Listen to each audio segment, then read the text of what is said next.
Hello and welcome to Shawn White's Solar and Energy Storage Podcast.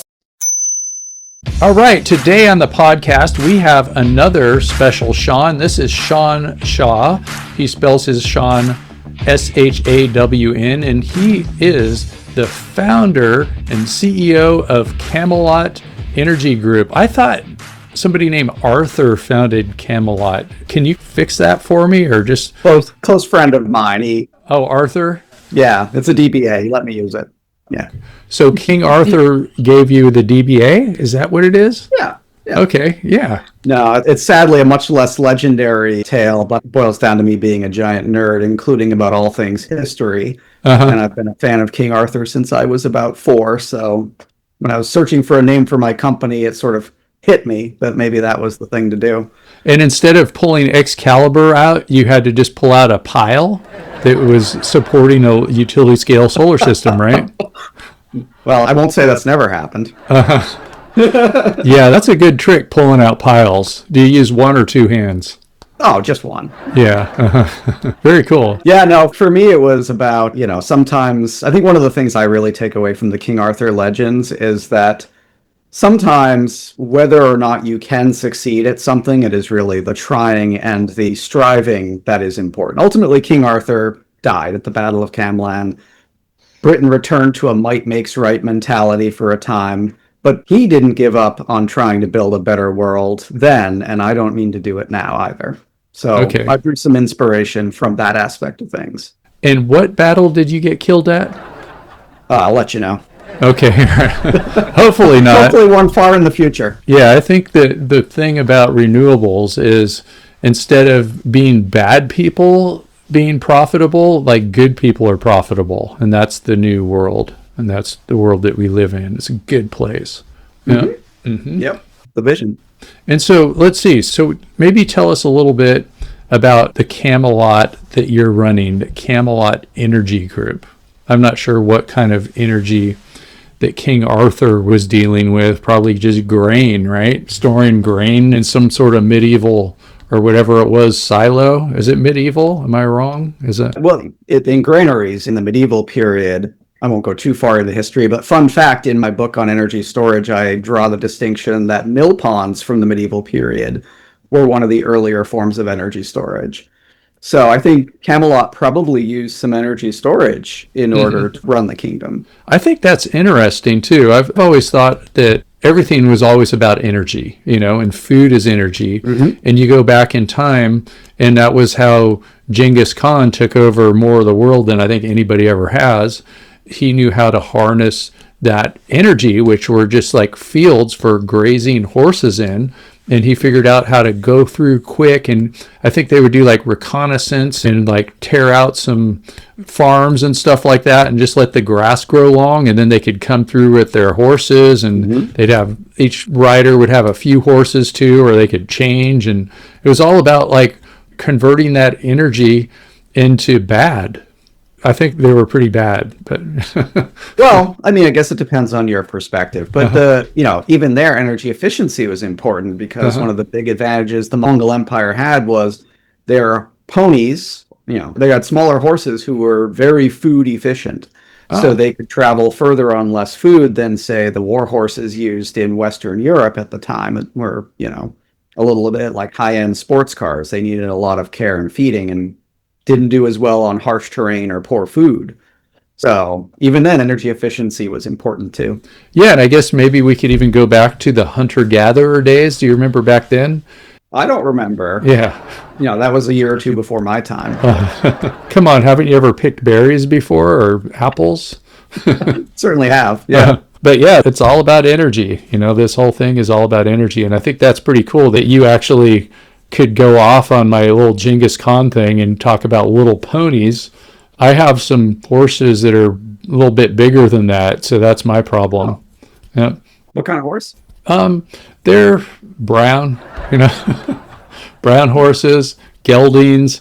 I'm not sure. I guess quarter horses. I guess that's what you call them. Yeah. Nice. That's great. Yeah. How about you? What kind of horses do you have? I don't, unfortunately, have horses right now. When I was young, we used to raise horses and show them and whatnot. So, I used to ride a bit. And I have friends now who joust on horseback, which is kind of cool. So I occasionally get to help them out. But Oh, wow. Do any of them get in, like, what is it? What do they call it? The jousting spear or just the joust or something? a lance? Yeah, the lance. Does it ever go through them, you know? No. Not these days. They have a way to do it. It's safer. It's relatively safe, all things considered. I mean, you're still charging at another person with a stick, and you're with a closing speed of about 60 or 70 miles an hour. So it's no joke. But the armor is very protective. I mean, there's a reason they wore it. How do you be OSHA compliant with that kind of stuff, you know? Well, I mean, as long as, you've got the red and white lettering on your shield and it's visible from a minimum of 10 feet away and it's reflective, I think you're covered, right? Oh, yeah. I got You're fun to talk to. You know all these things. That's pretty cool. Maybe we should do a special podcast on, like, the history of energy, something like that. That sounds like fun. Yeah, it sounds like you would know a lot about that. And, like, I don't know how to go back farther than hunter-gatherers, but they say that we're all evolved from some piece of algae. Ooh. You know? Biology was never my strong suit. I wanted to help the environment as a kid, and then I realized that I'm complete garbage at biology. So I said, well, I better work in energy then, because at least that's like physical sciences that I can do something with. Not a lot, but something. Biology, no, it's a little. Yeah, they say that everything, even humans and corn, all have a common ancestor. Some of us are cornier than others, I think. Like, if you study the biology and it was just like the first cell made babies, and then it made the second, third cell, and then they keep making babies, and then they figure out how to turn into a human. If you just throw enough time at it, anything can happen, you know? Yeah. Yep. It's amazing. Life is a wonderful and amazing thing. Yeah, they say that, like, in the beginning, the universe was pretty much hydrogen. And then you get these supernovas when all this hydrogen starts collapsing on themselves with the stars, and then they make all these other elements, and then you sprinkle enough time on that, and pretty soon, here we are telling us about the hydrogen. It's kind of weird. So that hydrogen that appeared after the Big Bang is now turned into being self-aware, you know? Or maybe we're just dreaming. It's probably a better chance that we're just dreaming. That's pretty philosophical. Yeah, I like it deep, man. So what are you doing in this particular reality, this level of simulation with Camelot Energy Group? How are you taking energy into the future? Yeah. Well, so, our mission is to power a just and sustainable society with clean energy, which, I try to take all of the pieces of that are there deliberately. And our piece of the puzzle in the energy world is to help our clients, who are usually investors, asset owners, government programs, or project developers, to help those folks build the best projects possible. I've long, not necessarily felt that fancy megawatts on press releases was really the thing, but reliable, safe, and effective megawatt hours were really what was needed. And so I founded a consulting company where, we focus mostly on the technical and market aspects of things. So if you were an investor who owned a solar project or had bought a solar project that was in development, or a storage project, we would help get it designed, built, commissioned, and operating to the highest standards possible. And a lot of that, I've been kind of on the soapbox for a while, but most recently about trying to help developers think a little better about how they develop projects, because we are running into a situation now where 1 in 4 communities has some kind of development restriction against renewable energy. And my team is tracking over 200 moratoria on energy storage specifically across the United States. And what that tells me is that despite having what should be a very democratizing energy source that is good for the environment, good for people, creates jobs, we are still losing the battle for the hearts and minds of the public, in part because there are a lot of forces arrayed against us, but also in part because we aren't doing ourselves a service in the way we develop projects sometimes. So there's evil people out there that are against energy storage? Like, are they out against the grain ponds too? For all I know, they are, and they probably I mean, They probably hate horses. I They're not imagine even they did. good cowboys. And I don't think they like Santa Claus either. Yeah. There are definitely some folks out there that are taking advantage of the newness of energy storage. There are aspects of energy storage that can sound scary to folks, and they need to be managed very carefully from an engineering perspective. But you can also take those pieces of information. Look, the best lie or the best untruth has a kernel of truth in it. And so if you take to an extreme the safety concerns about energy storage, for example, it's very easy to blow what is a legitimate safety concern to address from an engineering perspective into a very large, scary thing that puts communities right off the idea. So that's one thing is, we need to build up a sense of trust where developers and communities are having honest and frank conversations about energy storage, but also that there's a sharing of benefits, there's a shared goal and a shared vision between a developer and a community. I've been doing this, not as long as you, but I've been doing this since, 2004 or so. And I remember the early days of project development when a big 100 kilowatt system in a town had the developer coming to the town and holding informational sessions for months ahead of time before even proposing a project, taking people around to things, buying pizza for public meetings. Pizza bribing. Pizza bribing. That's energy. Pizza is energy. One of my favorite forms. Yeah. Mm-hmm. And now the development process is a little bit different. I'm on both sides depending on the project. So I see the communities really struggling with this developer is proposing something we don't understand, we don't know what to do with. We're not necessarily against it, but when we weigh the benefits to the town versus the risks to the town, this doesn't sound like a good deal for us. Meanwhile, the developer sees community engagement as kind of a checkbox item. And so they say, well, yep, I met with the town planning board, I filed the permits, I'm going to build this project and I'm going to sell it. It's going to be great. Those two worlds can come closer together in aligning benefits and risks for the community, and also the developers taking a longer term view and a longer term mindset. This is technically possible. We just need to think a little bit more carefully. Otherwise, no matter how good our projects and technology are, in a short amount of time, we may not be able to deploy it anywhere because every community is going to say no. And it's not a political thing necessarily. Energy maybe shouldn't be a political thing, but we see a lot of moratoria enacted by sort of red-leaning communities, but we also see a lot of moratoria enacted by blue-leaning communities for a lot of different reasons. But, there's fundamentally, it's difficult to build infrastructure when communities are, being weaponized as instruments of fear against it. Mm-hmm. Maybe what you need to do is you could promote energy storage as a way to store coal energy and fossil fuel energy, because energy storage itself, batteries and stuff, doesn't have any preference, and it could actually make the grid work smoother even if it was 100% coal. Yep. Just like sort of like a hybrid car. Yeah. Yeah, no, that's exactly right. Now, obviously, I would prefer we use storage as a way to, shift the grid to renewables. Oh man, you liberal greenie. Totally, 100%. Yeah. I'm super subtle about it too. But no, you're exactly right. And I actually, with the book I wrote for the International Code Council, I tried to draw that distinction. Like a lot of folks think that the only reason we need batteries is so we can build more solar.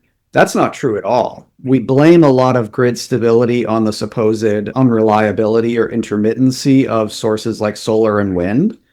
But we completely ignore in the conversation just how much the load side of the grid has changed over time. Even if we didn't build any more solar starting today, which I hope is not the case, but if we didn't, we would still need a resource like energy storage in order to balance and make the grid reliable for folks doing everyday things. For me, it's part of a renewable energy future, but it is part of all of our energy futures, whether we go renewables or not. So you're totally right.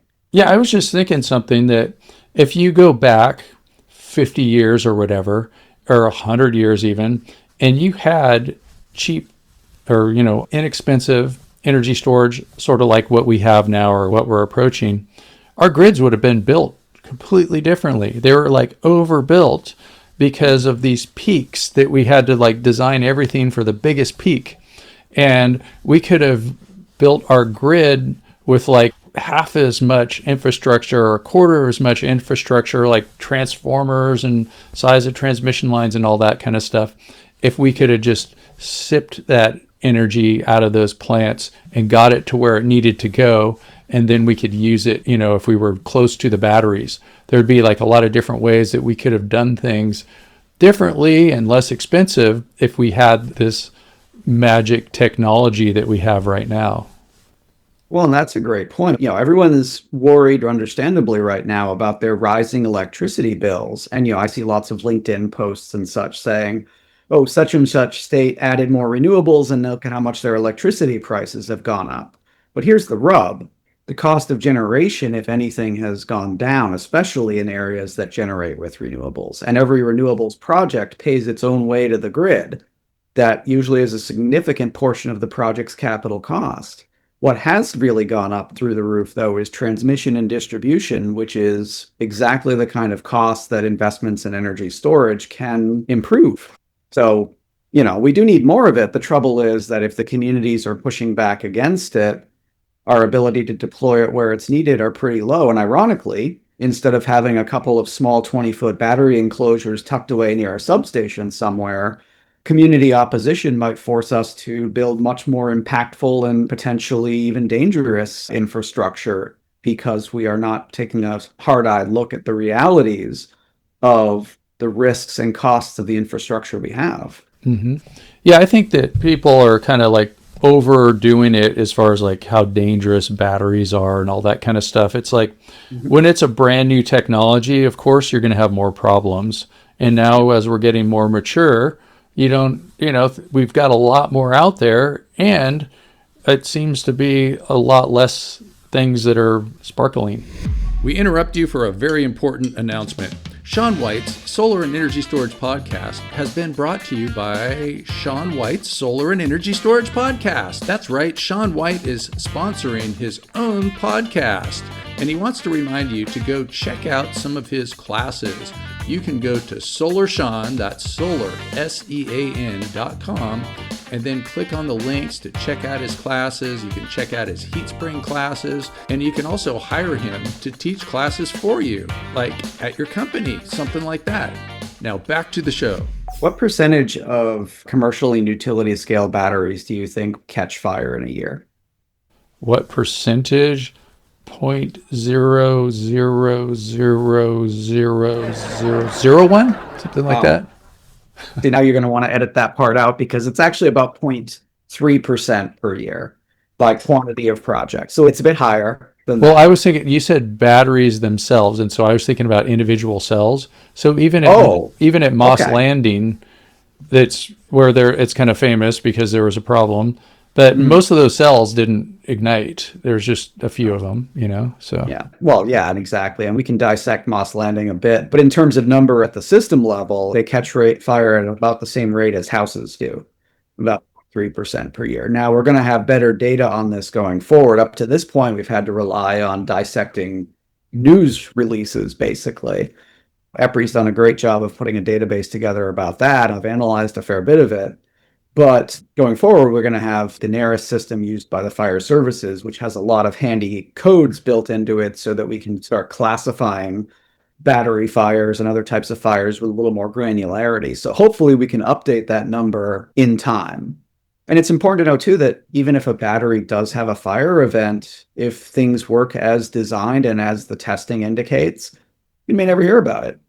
Obviously, Moss Landing was a very special circumstance, and we're going to continue to have some of those special circumstances on older systems like that. But for newer systems, the testing indicates that the fire is generally self-contained. The testing is considerably more rigorous. UL 9540A is the key standard, and that just came out with a new edition incorporating large-scale fire testing. So now, if you want to have a fully UL-listed battery system, you will have to demonstrate that you can burn all of the batteries inside of it in a fully developed fire, and the design complies with the requirements that, for example, it's spaced such that it doesn't spread to any adjacent enclosures, these heat flux is limited, all this kind of stuff. So the testing, the standards, and the certifications have advanced tremendously over the last few years. We're in a whole different world than we were when Moss Landing was designed. Yeah. And then the big dumb thing about Moss Landing, I shouldn't say dumb for its time, because they were pioneers and they were taking a chance for all the rest of us for the development of this industry. But they put a bunch of batteries inside a building. Yeah. And they should have put the inverters in the building and the batteries in container-sized boxes outside. And then if one of them sparkles, it doesn't do anything to the one next to it, and it just probably would barely make the news. That's right. That's right. And the way we combat battery fires is evolving too. So there's a lot of sensationalism around, for example, you need to use hundreds of thousands of gallons of water to put out a battery fire. I train firefighters and I tell them, I'm like, don't risk so much as a hangnail trying to save the equipment inside of a battery cabinet. The minute it starts smoking, it's a full loss anyway. Monitor, contain, control, don't fight that fire. When you do try to fight that fire, yeah, you're going to spray thousands of gallons of water on the outside of a steel box that has a fire inside of it, possibly in the middle of a bunch of battery racks where that water's not getting to it anyway. Mm-hmm. Today's podcast was brought to you by Gratitude247.com. Sign up for their daily insight and get an optimistic email every day. I really do. Somebody was mentioning that you could put like something on the outside of the battery box where you can screw a fire hose into it and just flood that sucker. You can. Yep. Mm-hmm. Standpipe connection. That used to be a little bit more common. I saw that on some of the systems I worked on in Europe. It takes a lot of water to fill a 20-foot battery enclosure, let alone one of the bigger ones. And the problem with all of that is that nothing realistically stops thermal runaway once it's begun. We know in Europe they would have used beer. Oh, yeah. Well, this wasn't Germany. This was in the UK. So it's the UK? They would just use not as good beer. Probably. Ooh. Oh, I'm not getting into that one. I don't know. Or maybe not as organic, you know. Not as organic. No German purity laws there. Maybe they would have used some Guinness. They like Guinness over there too. Yeah. I like Guinness over here, so it works out. Yeah. And then the foam really puts it out. So, well, very cool. I noticed too that on your LinkedIn you used to work for CEA, that's Clean Energy Group, and you probably know Andy Klump, I guess. He started that organization, and I had him on the podcast once, and then the company that he sold to made me not release it. Oh, that's too bad. Yeah, and I was like, we didn't even talk about anything controversial. I think I was like asking him like, how do you grow a company and stuff like that? And so we're going to redo it one of these days. But yeah, I thought that was just kind of weird when you record something. I've had that happen a couple of times where you record something, and one time the company changed their business plan. You know, I think they were like doing graphene and then switching to lithium ion or something like that. And then I had to pull it. And it was a fun one when we were doing all kinds of good Camelot jokes, you know?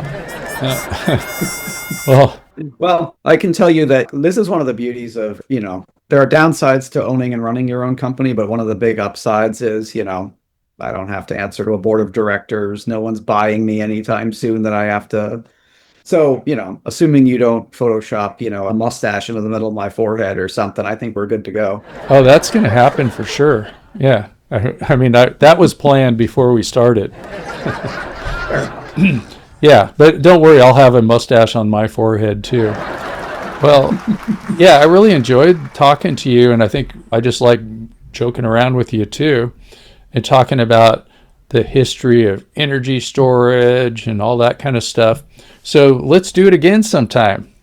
Yeah, I appreciate you having me on. It's been a lot of fun. Yeah, so the link where you signed up, just go on there and do it again if you want, and maybe just tell people how you can help them, like maybe just like the elevator pitch of what your company does, and then where people can find you. Sure, I appreciate it.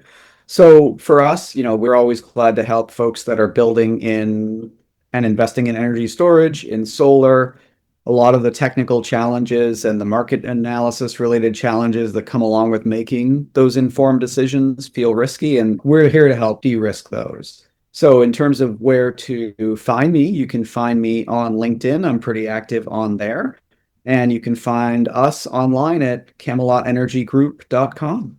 All right. Camelot Energy Group, Shawn Shaw, professional engineer, founder and CEO of Camelot Energy Group. And then if anybody else wants to get their NABCEP, like their NABCEP Energy Storage certification, known as the ESIP, the Energy Storage Installation Professional, I have classes. Right now I'm doing a class for an organization that is 8 weeks long, 3 hours a day, 3 times a week. So I can do stuff like that. But most people find me on HeatSpring, where I just passed 50,000 enrollments. Kind of hard to believe, but it actually happened.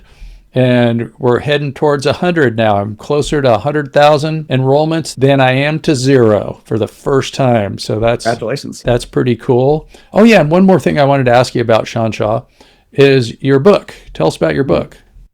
Yeah, I'm actually really excited about it. So a few years ago, the International Code Council asked me to write a book on energy storage to kind of demystify it for town engineers, planners, AHJs, fire officials, etc. And I had a great time writing it. You know, I think it got some traction, but they actually had me write an update. So I'm very excited. It's out. The second edition. It's got the world's worst title, Energy Storage Systems Based on the IBC, IFC, IRC, and NEC. All right. Title, but it's a good book, I promise. I have to get it. That's a good one. And that's pretty cool. And then it's published by the ICC, International Code Council, and they publish what we oftentimes call the Building and Fire Code. So there's the International Residential Code, that's the IRC, for residential buildings. And then for non-residential buildings, you use the IBC, the International Building Code, and the IFC, the International Fire Code, and other codes and things like that. And plus, you said the NEC, I think we all know what that is, National Electrical Code, and that goes for residential and also for commercial, but not for utility scale, where you would follow the National Electrical Safety Code. And so that's pretty cool. You got a book there, and we all have to get that book. And also, everybody get all my books.